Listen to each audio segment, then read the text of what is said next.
నమస్తే, welcome to speed news.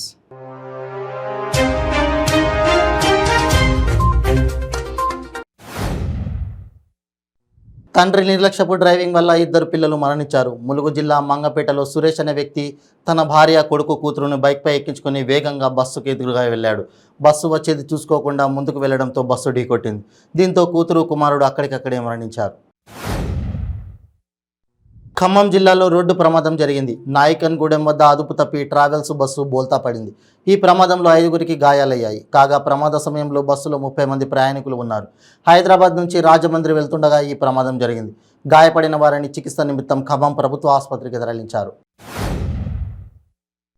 Nizamabad జిల్లా బాల్కొండలో ఘోరం జరిగింది. బీసీ గురుకుల పాఠశాలలో ఓ విద్యార్థిని ఆత్మహత్య యత్నం చేసింది.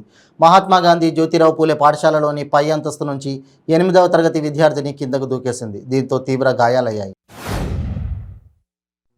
శంషాబాద్లోని రాజీవ్ గాంధీ అంతర్జాతీయ విమానాశ్రయంలో కస్టమ్స్ 2 వ్యక్తులు పెద్ద ఎత్తున బంగారం అక్రమంగా తరలిస్తుండగా పట్టుకున్నారు.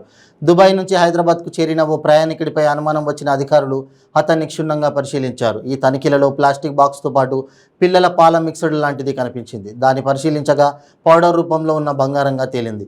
ఎవరూ గుర్తుపట్టకుండా ఉండేలా బంగారాన్ని పౌడర్గా చేసి తరలిస్తున్నట్టుగా అధికారులు గుర్తించారు.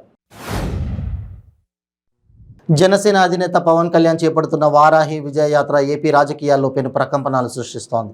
కత్తిపూడి, పిఠాపురం బహిరంగ సభలలో పవన్ చేసిన వ్యాఖ్యలు సంచలనంగా మారాయి. ముఖ్యంగా వైసీపీ ప్రభుత్వాన్ని, సీఎం జగన్ని టార్గెట్ చేసుకుని పవన్ కళ్యాణ్ చేసిన ఆరోపణలు వైసీపీ వర్సెస్ జనసేన అన్నట్టు ఏపీ రాజకీయ ముఖ చిత్రాన్ని మార్చేశాయి.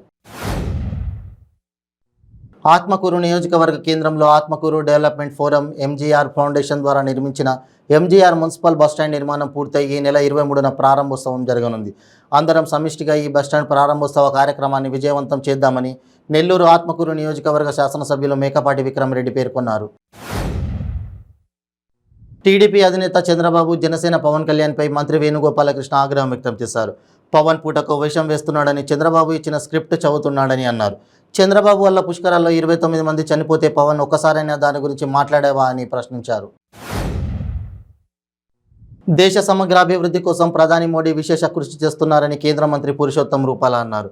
సంపర్క్ అభియాన్ కార్యక్రమంలో భాగంగా జహీరాబాద్లోని అతిథి ఇన్ హోటల్లో జిల్లా అధ్యక్షుడు నరేంద్ర రెడ్డి ఆధ్వర్యంలో నిర్వహించిన కార్యక్రమంలో స్థానిక నేతలతో ఆయన సమావేశమయ్యారు.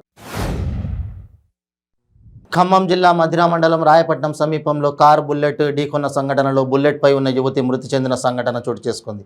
ఖమ్మం పట్టణ శివారు టేకులపల్లికి చెందిన సంధ్య బంధువుల ఇంటికి నందిగామ మండలం కొత్తంపూరుకు వచ్చారు. అక్కడి నుండి తమ ద్విచక్ర వాహనంపై భర్తతో కలిసి సినిమా చూసేందుకు రాత్రి సమయంలో మధిర వస్తుండగా ఎదురుగా వస్తున్న కారు ఢీకొనడంతో తలకు బలమైన గాయం కావడంతో సంఘటనా స్థలంలోనే మృతి చెందింది. బైక్పై ప్రయాణిస్తున్న మిగిలిన వారికి స్వల్ప గాయాలయ్యాయి. సూర్యాపేట జిల్లా కోదాడ నియోజకవర్గం మోతే మండలం విబలాపురం అప్పన్నగూడెం గ్రామంలో ఉద్రిక్తత చోటు చేసుకుంది. అనర్హులకు డబుల్ బెడ్రూమ్ ఇండ్ల పట్టాలు పంపిణీ చేశారని, శాంతియుతంగా గత కొన్ని రోజులుగా ఆందోళన చేస్తున్న బాధితులపై బీఆర్ఎస్ పార్టీ నాయకులు కారంపొడితో దాడి చేశారు. చేతబడి చేస్తున్నారనే నెపంతో దంపతులను చెట్టుకు వేలాడదీసి కొట్టిన ఘటన సంగారెడ్డి జిల్లా సదాశివపేట మండలం కోల్కూరు గ్రామంలో జరిగింది. గ్రామానికి చెందిన ముత్తంగి యాదయ్య, అమృతమ్మ దంపతులు కొద్ది రోజులుగా వారు గ్రామంలో చేతబడి చేస్తున్నారనే ఆరోపణలతో గ్రామస్తులు ఇద్దరిని గ్రామ పంచాయతీ వద్ద చెట్టుకు వేలాడదీసి తీవ్రంగా కొట్టారు. సీఎం కేసీఆర్ వేములవాడ పర్యటనలో రాజరాజేశ్వర స్వామి దేవస్థానానికి ఏడాదికి 100 కోట్లు కేటాయిస్తానని, మిడ్ మానేరు ముంపు బాధితులకు 5 లక్షల రూపాయలు ఇస్తామని హామీ ఇచ్చారు. ఈ హామీకి 8 ఏళ్లు గడుస్తున్న సందర్భంగా కరీంనగర్ మాజీ ఎంపీ పొన్నం ప్రభాకర్ కాంగ్రెస్ పార్టీ ఆధ్వర్యంలో ధర్నా చేశారు. సంగారెడ్డి జిల్లాలో విషాదం నెలకొంది. తండ్రి ఫోన్ కొనివ్వలేదని బాలిక ఆత్మహత్యకు పాల్పడింది. కొత్త ఫోన్ కావాలంటూ అంజలి తల్లిదండ్రులను ఒత్తిడి చేసింది. తల్లిదండ్రులు మందలించడంతో మనస్తాపానికి గురై బావిలో దూకి ఆత్మహత్యకు పాల్పడింది. రాయకోడ్లోని మోడల్ స్కూల్లో అంజలి 9వ తరగతి చదువుతున్నట్లు తెలిసింది. జగద్గిరిగుట్ట బస్టాప్ వద్ద రోడ్డు మధ్యలో దాదాపు 20 సంవత్సరాల క్రితం ఇందిరమ్మ విగ్రహాన్ని పెట్టారు. టిప్పర్ లారీ కూకట్పల్లి వైపు అతివేగంగా వెళ్తూ విగ్రహాన్ని ఒక్కసారిగా ఢీకొట్టడంతో దిమ్మ కూలిపోయి విగ్రహం కింద పడిపోయింది. సమాచారం తెలుసుకున్న స్థానిక కాంగ్రెస్ నాయకులు రాజు ఆధ్వర్యంలో కార్యకర్తలు నిరసన తెలిపారు. వెంటనే విగ్రహాన్ని పునఃప్రతిష్ఠించాలని డిమాండ్ చేశారు. జగద్గిరిగుట్ట పోలీసులు ఘటనా స్థలానికి చేరుకొని ట్రాఫిక్ జామ్ కాకుండా టిప్పర్ను తీసివేయించి నాయకులకు సర్ది చెప్పి పంపించారు. ఖమ్మం జిల్లా కూసుమంచి మండల కేంద్రం సమీప జాతీయ రహదారి ఫ్లైఓవర్పై ప్రమాదవశాత్తు డీజిల్ ట్యాంకర్ బోల్తా కట్టింది. ఈ ప్రమాదం నుండి డ్రైవర్, క్లీనర్ సురక్షితంగా బయటపడ్డారు. డ్రైవర్ నిద్రమత్తులోకి వెళ్లడంతో ఈ ప్రమాదం జరిగినట్లు తెలుస్తోంది. నెల్లూరు జిల్లా సూళ్లూరుపేట పట్టణంలోని రైల్వే గేట్ సమీపంలో ఉన్న ఓ దుకాణం వద్ద రెండు వర్గాల యువత మధ్య ఘర్షణ జరిగింది. ఈ ఘర్షణలో తెదేపా యువతపై వైకాపా కార్యకర్తలు దాడికి దిగారు.